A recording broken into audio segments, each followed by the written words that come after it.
Good morning, Heather Walker Clark. Hey. Welcome to the Prosecco, Please podcast. Is that an odd name?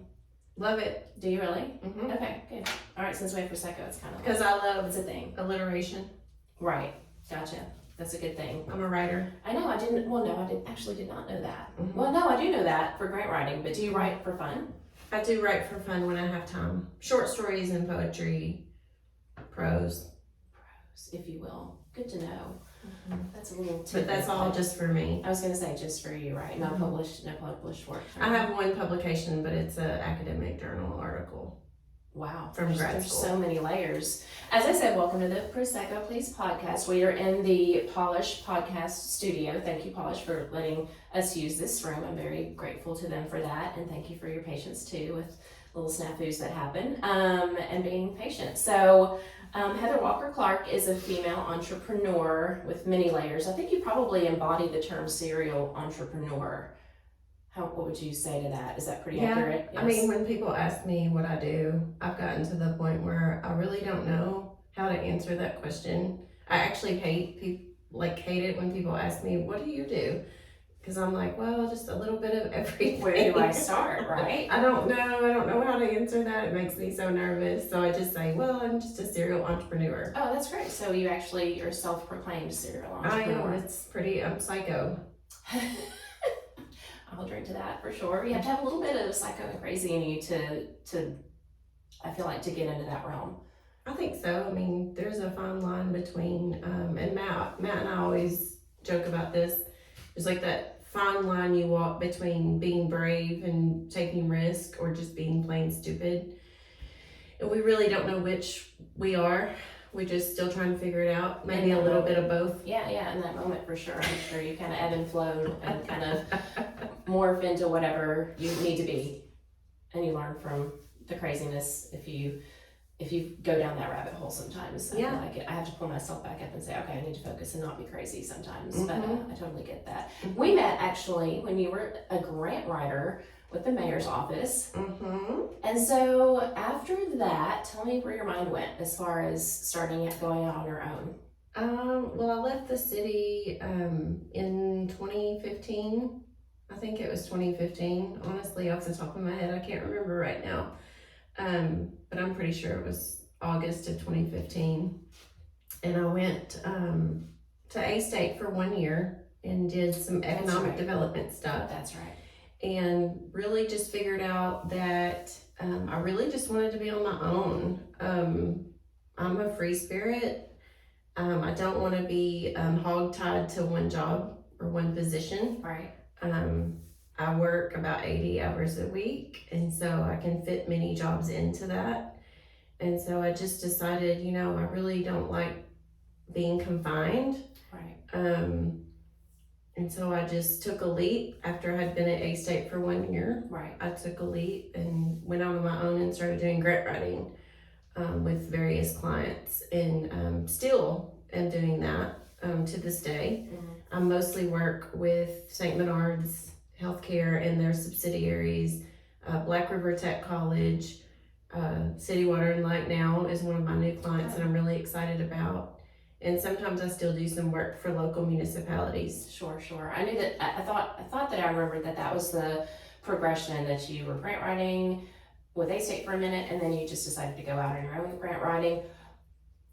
And now that you still do that, what between then and now made you kind of decide there's something else I want to do besides that? What was your first? Well, actually, so when I was at the city of Jonesboro, I was a single mom, and I really wanted to get into real estate development, and I wanted to get into commercial development. And my friend Georgetown told me to start with residential, and of course the banks did as well, because you can't just start in commercial. And so Matt and I met about the same time as I was working on a project with the mayor and Mr. Ben Owen Sr. To recruit a boutique hotel to downtown Jonesboro. And as much as we tried, we did not succeed at recruiting a downtown hotel. And so about that time I met Matt, and we started talking about, what we wanted to do in our futures. And There was so much alignment between what he wanted and what I wanted. And I said, we've been trying to recruit this downtown hotel. It's just not happening. And I just think somebody local is going to have to do it. I'm thinking about figuring out a way to do it. Wow. And I said, do you want to do it with me? And he said, yeah, why not? Let's do it. Fantastic. And so, great answer. Yeah, great answer. Thank you. So that was before we ever even got married. Oh, I mean, we started our LLC and started buying houses. Of course, the banks told us, no, you can't just borrow, $2 million to build a hotel. You're crazy. We're like, why not? And they're like, because you are like, who are you? You have no money. You have no equity. You have nothing. Like, what are you thinking? But our friend Jerry Morgan told us how to do it. He said, you need to just start buying one house at a time. Fantastic. So we did, and over about 3 years, we had 40 doors. Wow. And we turned that into equity to start doing some downtown development. Mm-hmm. And then about 7 years after Matt and I met, we built the hotel. What would you say was would you say that was your biggest challenge? Was the bank saying no, and that you had to start small? Because you originally thought, oh, we want to buy all these houses at once? Was that, I know, because I have a big vision and I think big, and I know you do too, Mm-hmm. and you just want to start out that way. But then when somebody tells you no, you have to start small, you're like, Mm-hmm. I don't It's want to very do that. frustrating. I know. Mm-hmm. But 40 doors in 3 years, that's pretty fantastic. Yeah, well, It went, it went faster fast. than maybe you thought. Amy at Nick's Title, who is pretty freaking awesome, by the way, used to joke that, we should just have our own office at Nick's Title, because we were in there like every 60 to 90 days closing on another property. Right. And then when we got to the point where we started doing commercial development Mm-hmm. and building our businesses, we started selling the single family houses. Mm-hmm. And because really they were just a stepping stone for us Right. to get to commercial. Absolutely. So we started selling them. So then we were in there and again every 60 to 90 days. It's like a real life Monopoly game almost. I mean, for sure. I'm sure you've said that a million times. But It was. And she's just so good with us. She puts up with us. And Matt's so crazy when we're in there. And it's important to have those people for sure that support you and can guide you through it. And Mm-hmm. Well, God has put people in our life since the beginning. mm-hmm. I could go all the way back to when I first moved home as a single mom. Right. I was pregnant with number 2. And God just continued to put people in my life that gave me good advice, good direction, good support, good mentoring. I could name 10 people off the top of my head right now. Right. What female in business would you say is your biggest mentor? So I would say the first and most profound female mentor that I ever had was Dr. Sheila Cohen at Youth Villages, I worked in outcome evaluation. That was my first job right out of college. Right. And she was my director. And she's the one that taught me to wear a suit every day and be the first one in and the last one out. So huge. Such great advice for sure. Yeah, she was so intelligent, so amazing, so patient, taught me everything I know about research. Right. Um, Is there any one person that inspired you to go out on your own completely? Like when you just, were grant writing for yourself, to go out and do your crazy idea? my husband, Yeah, I love that. Matt Clark, is my biggest fan. He's my biggest cheerleader. That's so huge because he has always said, whatever you want to do, you can do it. I'll help you if you want me, or I'll get out of the way if you want me. No matter how crazy he thinks your idea is, that's just everything so I've huge. ever asked him. Yeah. He said, yep, do it. You can do it. There's nothing you can't do. Wow. He's my biggest supporter. He's my partner. He's my best friend. You're so incredibly lucky to have that. I know you know that, but I know I speak for a lot of women probably that's not the case. Matt's unique. Understatement. My favorite thing about Matt is that he treats everyone equally. Mm-hmm. Can't believe I just spoke incorrect grammar on the podcast. Sorry about that to my English teacher. I'll edit it out. No, he treats everyone equally. He talks to everybody the same, and he knows everybody. He's so friendly and uplifting, and he's always in a good mood. Super positive. Super positive. Like, no matter what. Even when I'm down and I'm thinking, oh my gosh, how are we going to get this done? He says, don't worry, we're going to get it done. Like, you know, he's the optimistic voice in my head. I'm the realist. I'm the one looking at the spreadsheets thinking, this is really tight. Yes. I don't know how it's going to work. Right. You know, he's like, oh, it'll work. We'll make it happen. Yeah. We'll figure it out a way. Yep. That's huge to have a cheerleader like that and to kind of be the yin to your yang a little bit. Mhm.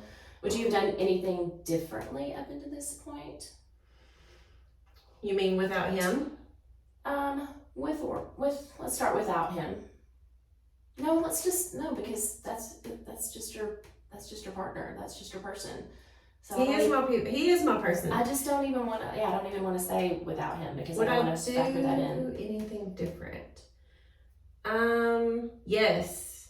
I don't know if we could have done anything different because of the way the banks. Sure, but you would have done it. You would have started it quicker if you had been given that. I would have built my hotel into one building instead of three. I can tell you that. Oh, okay. That would have been. I mean, our operational costs would have been a lot less had we been able to do what we wanted in the beginning. Gotcha. I don't fault the banks for that because, hey, listen, they're the ones with the money and they get to call the shots and they're the funder and you have to do the way they want. And we did it the way they wanted for a reason. And without them, we wouldn't be where we are. Absolutely. It is true that it's easier to get money when you have money. And it's really hard to get money when you don't have money. Good to know, yes. I And agree. so, if I would have been allowed to do anything different, all of my 25 hotel units would be in one building instead of three. Wow. That's huge. But it is what it is. It is what it is. What kind of a learning curve would you say this has all been from when you started out? Were you just like, I have no idea what I'm doing? We had no idea what we were doing. Yeah. I mean, I guess the good news is that, again, you said you had the guidance and support of just the right people. Yeah, I mean, even when Matt and I were doing our research about hotels, we even went and talked to Mr. Rainwater. Mr. Ben Owen Sr. is the one that connected us. And we went and talked to Mr. Rainwater and asked so many questions. And he told us, don't do it. It's harder than you think. And which, by the way, it is. Right. I mean, a hotel is 24/7. You don't get a real vacation. I mean, last spring break, we took the boys skiing and came home 3 days early. And I was still checking emails and responding to text messages on the ski lift. Because it's on you. It's on me. Absolutely, yes. So you don't really get, I mean, my boys, for example, they've really taken a back seat and allowed me to do what I do. And they're so like grown up and patient about it. But they don't get to do a lot of the things other kids get to do. Right. But how do you think, what's the importance of them seeing you be so active and just really realizing your visions? I think it's really important. I mean, I think it's shaping the way they see women. My boys see women in a whole different light, in a different way than I think most kids, or some kids. I don't want to speak for kids, but they know that women can be strong, and women are strong and successful and leaders and intelligent and worth having in the room and need to be at the table. Absolutely. They know that minorities are strong and smart and intuitive and innovative, and that this country was built on the innovation of minorities and women, not just men, not just white men. White men are awesome too, but so are we, and so is everyone else. Everybody has something to contribute, and my boys see that, and they're actually educating their friends at school about it. So important. And so that's really been neat to see, you know, that them have those conversations. And yeah, their friends get to see that, and they get to see it firsthand. I mean, it's going to shape who they marry. Absolutely. The kind of woman that they bring home, you know. Right, because they want someone who's strong. You want someone not to marry their mother, but I think that there's some fact to that for sure. Yeah, they definitely don't want to marry their mother. They've definitely made that clear.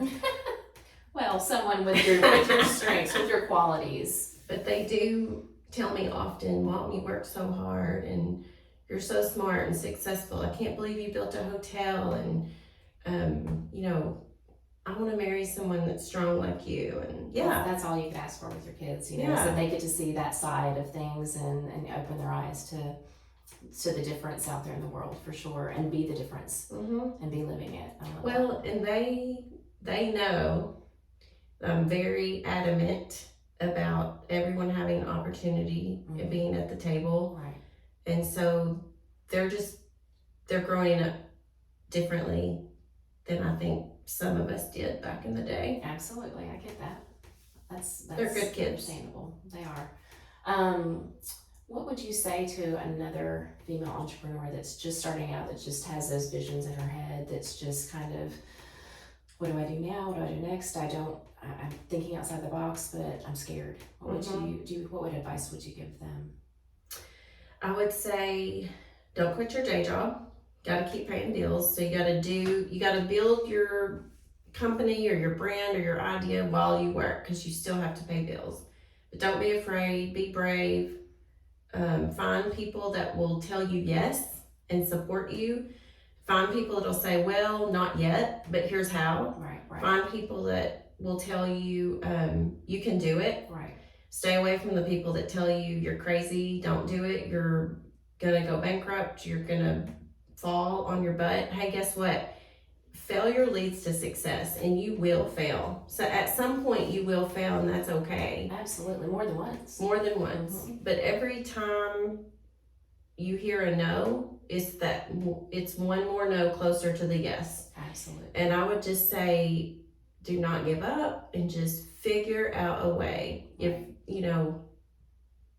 Mayor Perry used to always say, there's more than one way to skin a cat. There is. It's true. It's like, if this way doesn't work, then figure out another way. Right.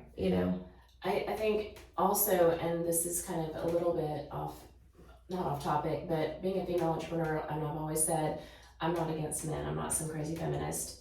But I believe in women's ability to do more and to be whatever they want to be, and to have their place at the table for sure. And you're so lucky to have that support from your partner, from your husband.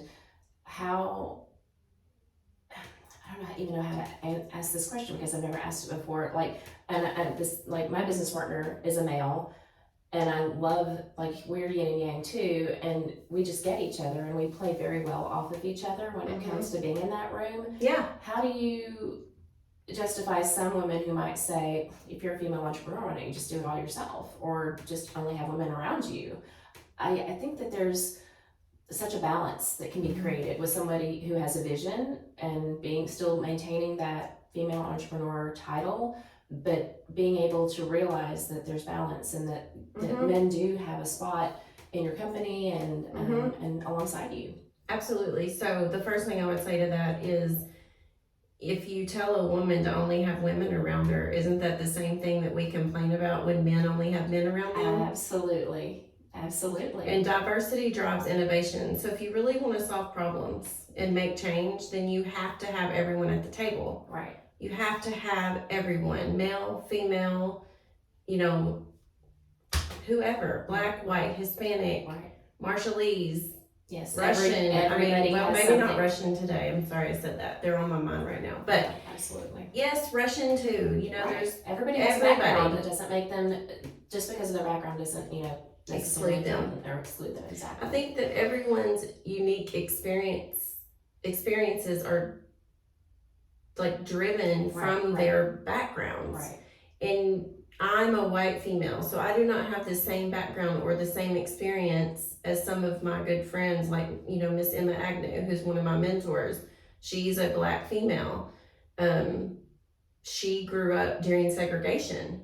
Her experience is different than me. She has knowledge different than me. Absolutely. That can add value to any table. Right. So I think that any woman that says, if you're going to be a female entrepreneur, why don't you just do it by yourself or just with only women? Well, that's ridiculous. I'm so glad to get your perspective on that, because I hear that, buzzing around the female entrepreneur world, and, and people chatting and being so black and white. I think, like you said, there's something that everybody has to bring to the table and contribute when it comes to that. So it doesn't mean you're any less of a female entrepreneur. entrepreneur. I'm still female and I'm still an entrepreneur, no matter I will who cheers is to that. sitting We haven't at the had table one, with but I will me. absolutely cheers to that. And I will tell you, some of the most influential and helpful people in my life have been males.